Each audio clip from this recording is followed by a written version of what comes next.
جہاں تک اس کے فضائل و فوائد کا تعلق ہے، اس کے فضیلت میں یہ ہے کہ جادو ٹونا، ظاہر ہے کہ دنیا کے اندر جادو ٹونا جو ہے نظر بد ہے، اور دوسرے جو ہے جناتی تصرفات ہیں کہ جو انسان کو نقصان پہنچاتے ہیں، اس کے اندر اس کو بڑی تاثیر ہے۔ اگر روزانہ والدین اپنے آپ پہ اپنے بچوں پہ 3 دفعہ سورۃ فلق پڑھ کے دم کر دیا کریں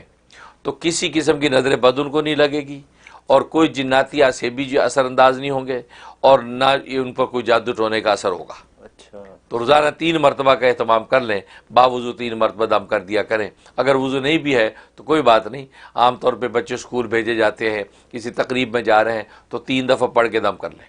تو نظر نہیں لگے گی، اس کی تاثیر۔ اور ایک اس میں تاثیر یہ کہ اگر کسی پر جادو ہو گیا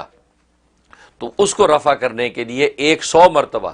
روزانہ سورۃ فلق کی تلاوت کریں، اچھا، روزانہ سورۃ فلق پڑھیں، اور پڑھ کے جو اپنے آپ پہ دم کریں، اور پانی پہ دم کر کے پانی پی لیں، اور یہ 5 دن صرف عمل کرنا ہے۔ 5 دن کے عمل میں ہی اللہ تبارک و تعالی جادو ٹونے کی کسی بھی قسم کی جو اثرات ہوں گے اس کو رفع کر دیں گے۔ سبحان اللہ، بہت کہ ظاہر ہے کہ اس کے اندر جو ہے جادو ٹونے کی جو گریں باندھنے والی جو بالوں میں بھی ہے یا رسیوں میں دھاگوں میں باندھ کے جو پھونکتی ہیں، تو اس سے پناہ مانگی ہے، تو جب یہ سورت پڑھی جاتی ہے تو نتیجہ یہ ہے کہ اللہ تبارک و تعالی انسان کو شفا دے دیتے ہیں۔